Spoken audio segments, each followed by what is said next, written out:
recibir hoy los beneficios de la Pascua. Todo por la fe.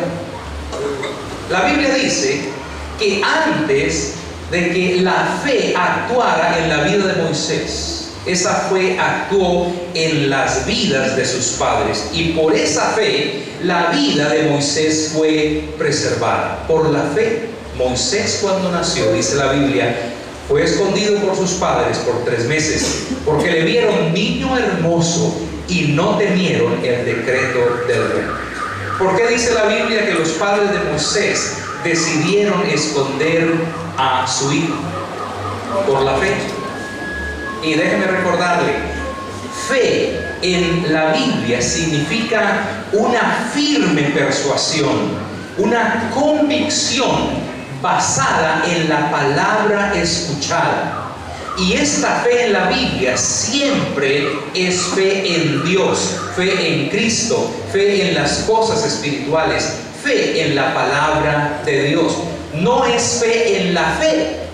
No es esa fe que la mayoría de la gente dice tener. Usted le pregunta a cualquier familiar o amigo, ¿tiene usted fe? ¿Y qué le va a responder? Sí, claro, yo tengo fe. Pero fe en cualquier persona o en cualquier cosa. Hay gente que le tiene mucha fe a la lotería, por eso la compran todos los días para ver si algún día se la ganan. Pero no es de esa fe de la que estamos hablando aquí, es esa firme persuasión, convicción basada en Dios y en su palabra. Por esa fe, dice la Biblia, que los padres de Moisés le preservaron la vida. Y lo hicieron porque lo vieron niño hermoso. La primera pregunta que uno se hace es, bueno, ¿qué niño recién nacido no es hermoso a los ojos de sus padres? Dígame usted. Sin embargo, en el Nuevo Testamento esta expresión quiere decir hermoso a Dios, hermoso para Dios.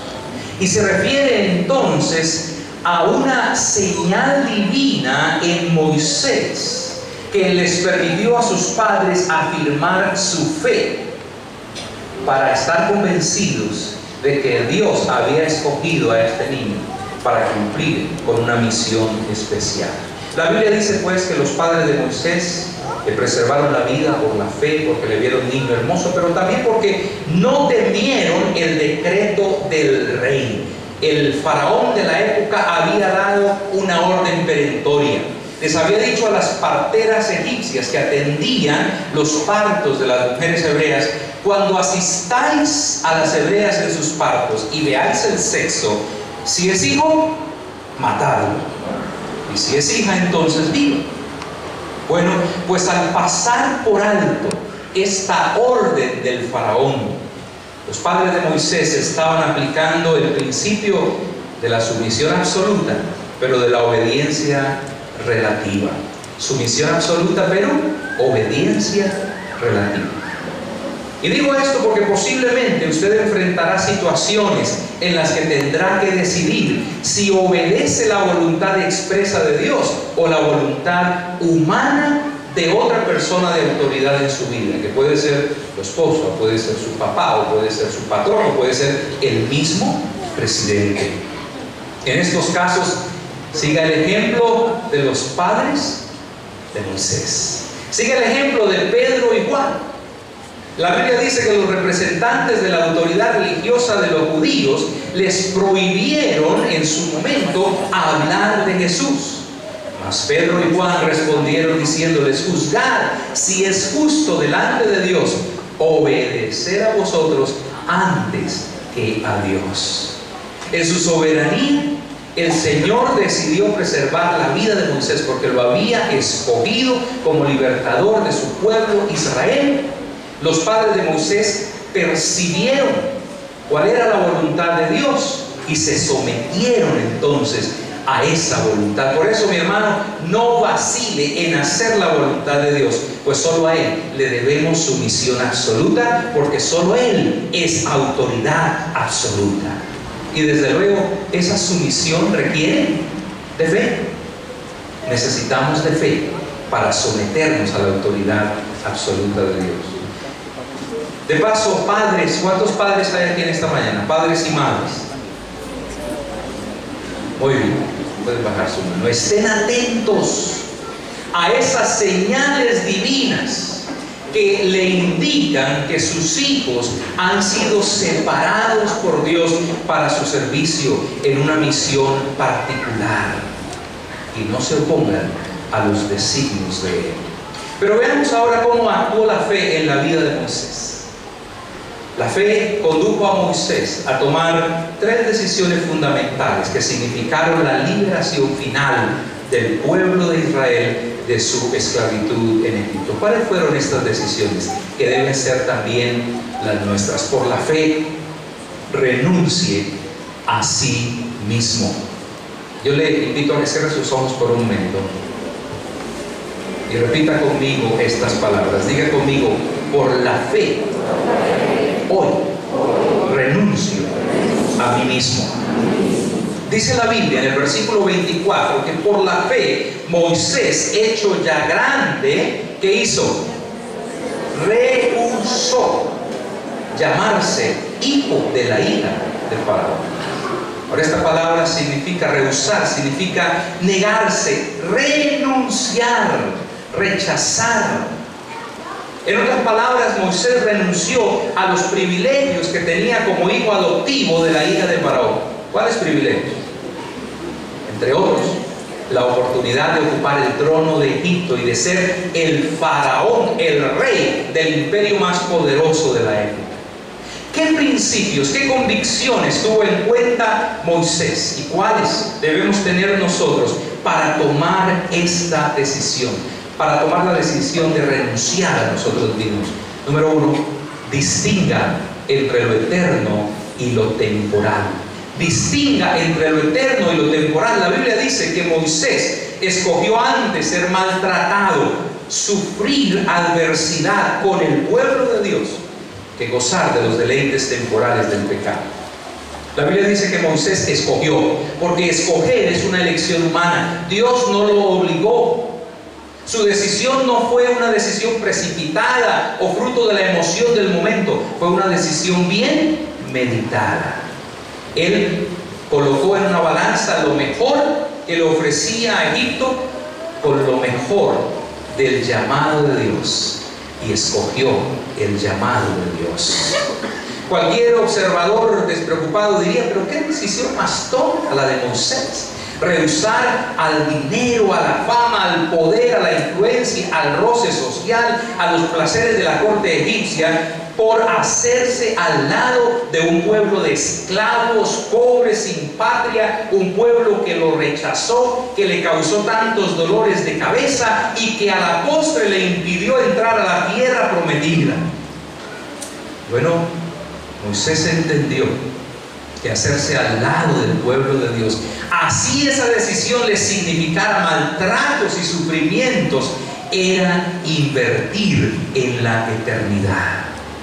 Su posición privilegiada en Egipto le permitía disfrutar de muchos placeres, pero además de pecaminosos, esos placeres solamente le reportarían alegrías temporales. Por eso él calculó los costos y optó por la decisión más difícil, sí, pero la decisión que le representaba un valor eterno.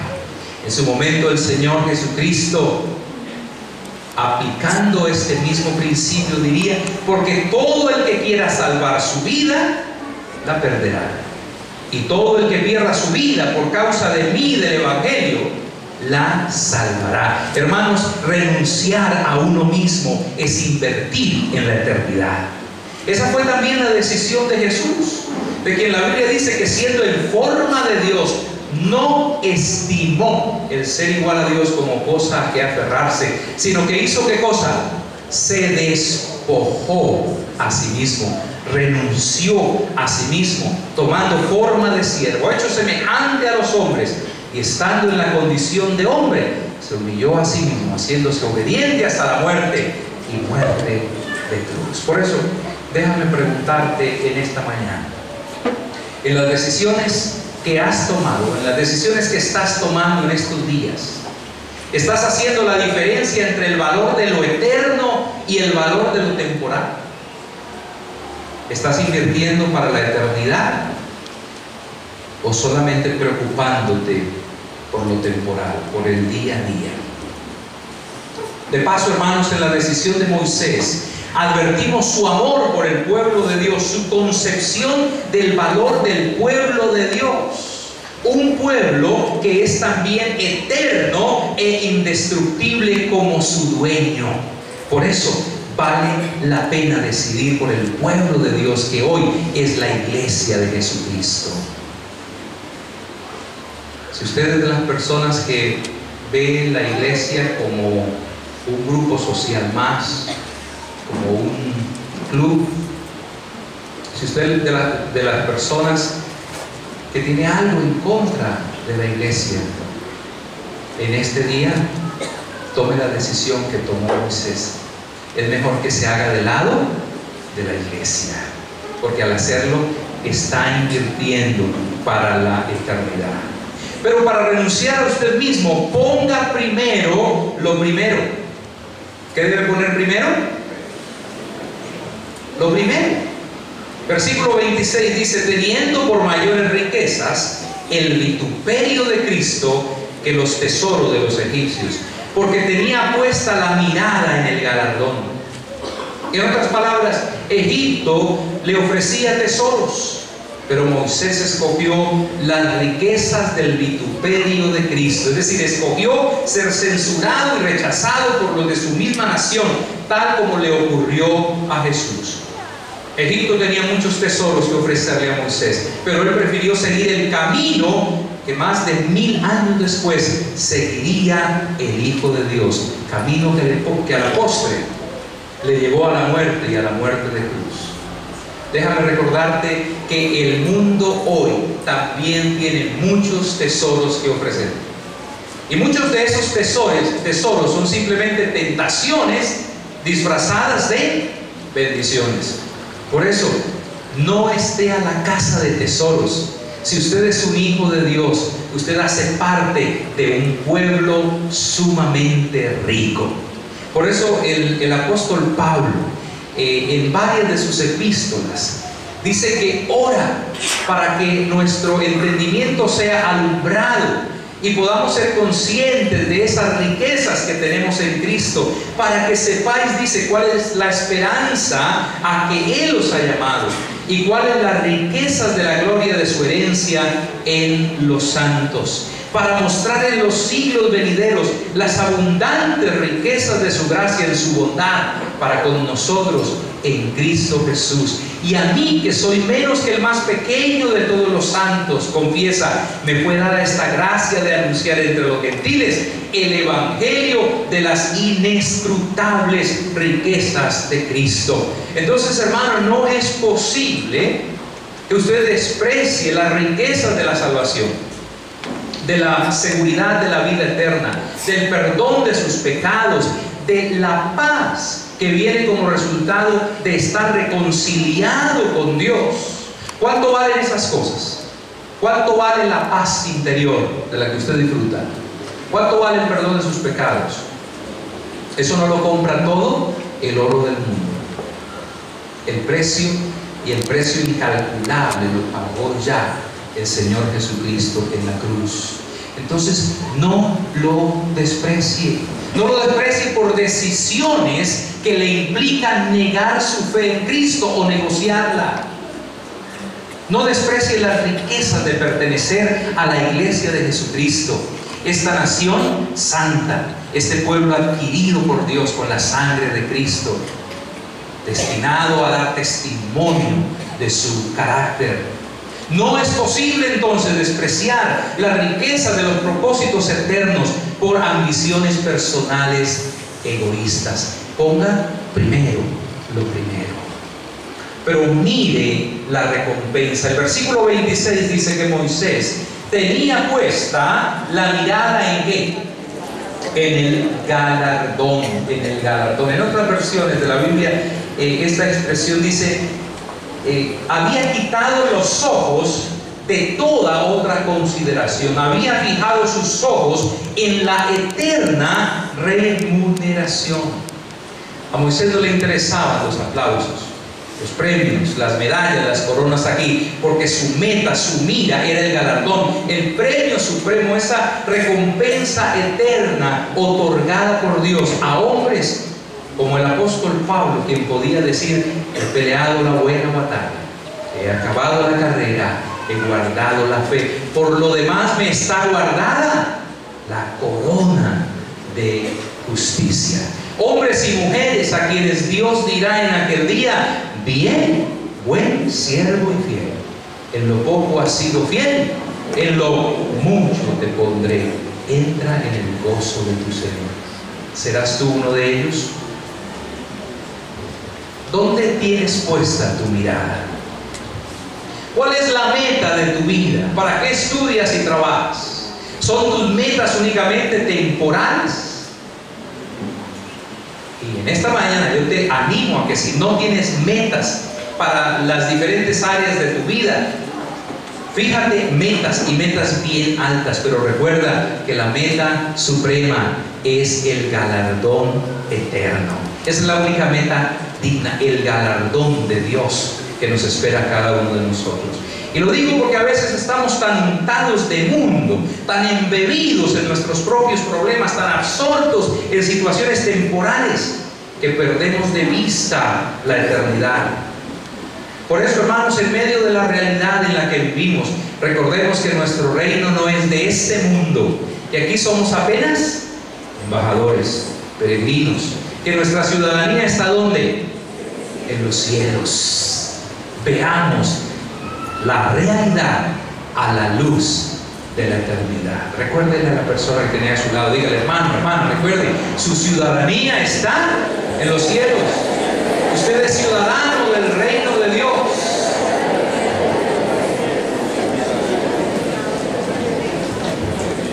Por la fe, renuncie a sí mismo, teniendo en cuenta la diferencia entre el valor de lo eterno y el valor de lo temporal, poniendo primero lo primero y mirando a la recompensa eterna, a ese galardón que le espera. Pero en segundo lugar, renuncie al mundo. Renuncie al mundo. La Biblia dice en el versículo 27 que por la fe Moisés dejó a Egipto, no temiendo la ira del rey, porque se sostuvo como viendo al invisible. Ahora, en la Biblia, Egipto es símbolo de ¿qué? ¿Alguien recuerda? Es símbolo del mundo, símbolo del pecado, es símbolo de la esclavitud. Y no estamos alegorizando aquí o espiritualizando esta verdad. La Biblia así lo declara. Egipto es símbolo del mundo, no en sentido literal, pero en sentido espiritual y moral, como fuente de pecado. ¿Qué necesita hacer usted? ¿Qué necesito hacer yo para renunciar al mundo? Número uno, no tema la ira del diablo. Porque si Egipto es tipo del mundo, entonces Faraón es tipo de ¿quién? Del príncipe del mundo. ¿Y quién dice la Biblia que es el príncipe de este mundo? Satanás, el diablo. Entonces, para usted hoy, renunciar al mundo implica no temer la ira del diablo. Es que cuando uno toma esa decisión, hermano, desencadena la ira del diablo. ¿Sabe por qué? Porque está perdiendo a uno de sus súbditos. Y yo no sé cuál es su situación, pero si usted es una de las personas que por temor a la reacción del diablo permanece pegado o apegado al mundo, esclavo a este sistema espiritual y moral, déjeme recordarle en esta mañana: si usted es hijo de Dios, tiene todos los recursos de parte de Dios a su disposición para hacerle frente al enemigo. Usted tiene al Espíritu Santo en su vida, que es espíritu de poder, de amor y de dominio propio. Usted tiene toda la armadura de Dios. Usted tiene todos los ejércitos celestiales a su disposición. Usted no solamente es vencedor, usted es más que vencedor. Cristo le ha traspasado la victoria de la cruz para que usted haga uso de ella. Por eso Como decía el reformador Calvino, teme a Dios y no tendrás que temer a ningún ser humano. Y yo agrego, ni mucho menos al diablo. El espacio de temor en su vida debe ser ocupado únicamente por el temor a Dios, que no es miedo, sino respeto y reverencia a Él. Ahora fíjense cómo las decisiones de los padres influyen en las de sus hijos. Los padres de Moisés le preservaron la vida porque no temieron el decreto del faraón de la época. Y gracias a su valiente decisión, Moisés estaba vivo. Y ahora Moisés, cuando decide dejar a Egipto, sigue el mismo patrón. Lo hizo a pesar de la prohibición del faraón.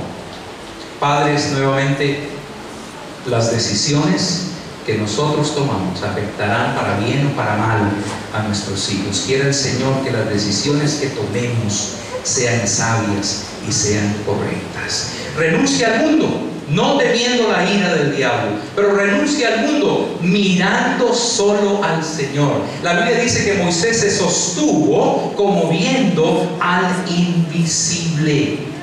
La expresión aquí es que como si no tuviera que verse con los hombres, sino solo con Dios. Hermanos, la base del sustento, la base de la fortaleza, la base del poder del Hijo de Dios es la contemplación permanente de la presencia de Dios. Esta fue una realidad en la vida de Moisés, la única persona de quien la Biblia dice que Dios hablaba cara a cara con él.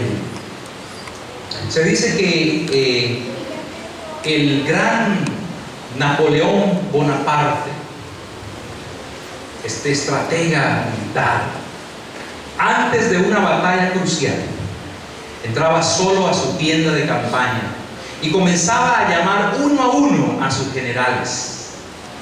Y sin decirles una sola palabra, los miraba a los ojos y les estrechaba la mano. Y a partir de esa acción, él sabía que cada uno de sus generales estaba dispuesto a dar su vida por su comandante en jefe y por la causa de la revolución. ¿Cuál es el principio aquí, hermanos? Si nos mantenemos mirando a Jesús, no va a haber en nosotros ningún temor, ni al mundo, ni al diablo, ni a las consecuencias de nuestras decisiones. ¿Por qué es necesario fijar nuestros ojos solo en Dios? Porque cuando los ponemos en nosotros mismos, caemos en la frustración al darnos cuenta de lo imperfectos que somos. Cuando nos ponemos en otras personas y nos damos cuenta que ellas también cometen errores, caemos en el desencanto. Cuando nos fijamos en las circunstancias, nos volvemos tan volubles como ellas. La Biblia dice que Moisés se sostuvo como viendo al invisible. Ese principio no ha cambiado, hermanos. Es mirando al Señor como nos sostenemos en la vida cristiana. Él es la fuente de nuestra fortaleza. Él es la fuente de nuestra fe. ¿A quién está mirando usted? ¿En quién está poniendo sus ojos? Mejor que sea en Él. Renuncia a sí mismo, renuncia al mundo y entonces reciba los beneficios de la Pascua. Versículo 28, por la fe Moisés celebró la Pascua y la aspersión de la sangre para que el que destruía a los primogénitos no los tocase a ellos. En ese momento histórico al que hace alusión el escritor de la Epístola a los Hebreos, Dios le dio las siguientes instrucciones a Moisés. Moisés, dice la Biblia que Moisés convocó a todos los ancianos de Israel y les dijo: sacad y tomaos corderos por vuestras familias y sacrificad la Pascua. Y tomad un manojo de hisopo y mojadlo en la sangre que estará en un lebrillo, y untad el dintel y los dos postes con la sangre que estará en el lebrillo. Y ninguno de vosotros salga de las puertas de su casa hasta mañana, porque Jehová pasará hiriendo a los egipcios. Y cuando vea la sangre en el dintel y en los dos postes, pasará Jehová a aquella puerta. He ahí el significado de la palabra Pascua. Pesa, en hebreo quiere decir pasar, pasar por alto. Y no dejará entrar al heridor en vuestras casas para morir. Ahora, escuche bien lo que voy a decir a continuación. Moisés celebró la Pascua tal y como Dios se lo ordenó, y asimismo dio las instrucciones al pueblo. Moisés solo sabía el para qué del momento, sabía que ese acto garantizaba la preservación de la vida de los primogénitos de los judíos, pero no sabía, no entendía el profundo significado espiritual que había detrás de ese acto. Seguramente que Moisés no sabía que aquel cordero que sacrificó cada hogar judío en aquella histórica noche era tipo de Jesucristo, el Hijo de Dios, el Cordero perfecto, de quien Juan el Bautista dijera: he aquí el Cordero de Dios que quita el pecado del mundo.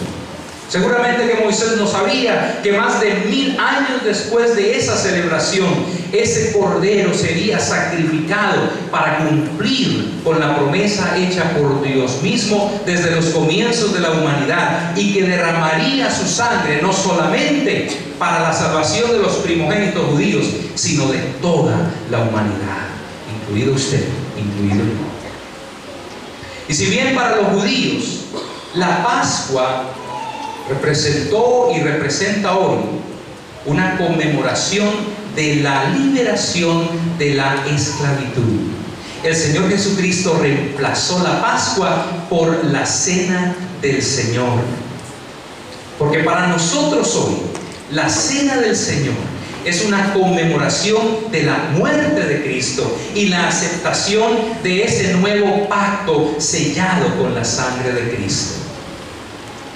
Moisés necesitó de fe para celebrar la Pascua. Ustedes y yo necesitamos de fe para recibir los beneficios de esa Pascua. Moisés celebró la primera Pascua mirando hacia el futuro. Nosotros, cuando participamos de la Cena del Señor, miramos hacia el pasado, recordando el sacrificio de Cristo en la cruz, de quien la Biblia dice que Él es nuestra Pascua y que fue sacrificado por nosotros. Pero también cuando celebramos la Cena del Señor, miramos hacia el futuro, miramos hacia la nube de gloria en la cual el Señor Jesucristo regresará a esta tierra. Y la mirada hacia el futuro, la mirada hacia el pasado, requiere de fe. Por eso, por la fe, reciba hoy los beneficios de la Pascua. Reciba no solamente el perdón, la seguridad de la vida eterna, pero reciba también la sanidad, la liberación. Reciba el shalom de Dios que Él consiguió para usted en la persona de Cristo en la cruz. Finalmente, como resultado de renunciar a sí mismo, de renunciar al mundo y de recibir los beneficios de la Pascua, la Biblia dice, versículo 29, por la fe pasaron el mar rojo como por tierra seca, e intentando los egipcios hacer lo mismo, ¿qué pasó con ellos? Fueron ahogados. Es decir, encontraron el camino de la libertad. El mar rojo representaba el último obstáculo que los hebreos tenían que enfrentar para obtener su libertad. Y Moisés entonces, a la cabeza del pueblo, pasó ese mar rojo como por tierra seca. Ahora, quiero llamarle su atención a una palabra en el versículo 29. Dice que por la fe, ¿cuál es la palabra que viene a continuación? Pasaron. Fíjese entonces cómo la fe que actuó en los padres de Moisés, que actuó luego en el mismo Moisés, actuó ahora en todo el pueblo para la liberación de todos. Por eso, como un comentarista bíblico ha escrito, aquí tenemos una multitud de infelices esclavos a punto de emprender un viaje por un desierto desconocido a una tierra desconocida que se les había prometido. Ahí estaba todo el ejército de Egipto a sus talones. Y sin embargo, Moisés nunca puso en duda que Dios los conduciría hasta el final sanos y salvos. Moisés era por encima de todo el hombre que tuvo fe en que si Dios le había dado a su pueblo una orden, también le daría la fuerza para llevarla a cabo. Moisés estaba seguro de que Dios no encarga a sus siervos una tarea para luego dejarlos en la estacada, sino que va con ellos en cada paso del camino.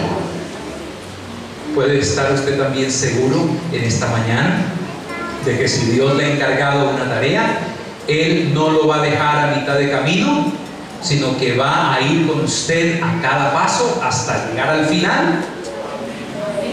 He aquí, dijo el Señor Jesucristo, yo estoy con vosotros todos los días hasta el fin del mundo. Así que, hermanos, la extensión del reino de Dios, el cumplimiento de la misión integral que el Señor nos ha encargado como iglesia, levantarse y resplandecer, demanda de todos nosotros el ejercicio de la fe. Una fe que nos conduzca a renunciar a nosotros mismos, una fe que nos conduzca a renunciar al mundo, y una fe que nos conduzca a recibir, a disfrutar y a extender los beneficios de la Pascua, del sacrificio de Cristo en la cruz a nuestro favor.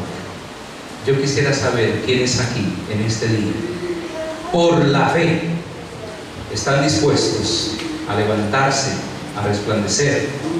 Por la fe están dispuestos a renunciar a aquellas áreas de su vida que no le han entregado todavía al Señor, áreas sobre las cuales todavía tienen el control.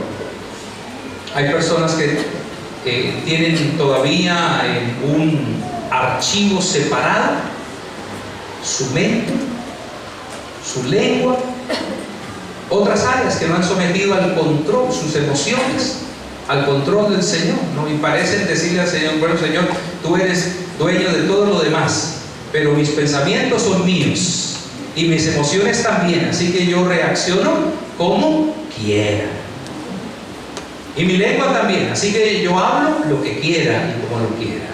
No sé si ese es su caso, pero si así es, hoy el Señor te está demandando que renuncies a ti mismo y que te entregues totalmente a Él, que le entregues tu espíritu, tu alma y tu cuerpo. Él es el Señor y quiere serlo de todo tu ser. Pero Él también te demanda en este día que renuncies al mundo, a toda relación que tú sabes que el Señor no aprueba, a todo negocio, a toda actitud, a todo comportamiento, a toda forma de hablar, de reaccionar.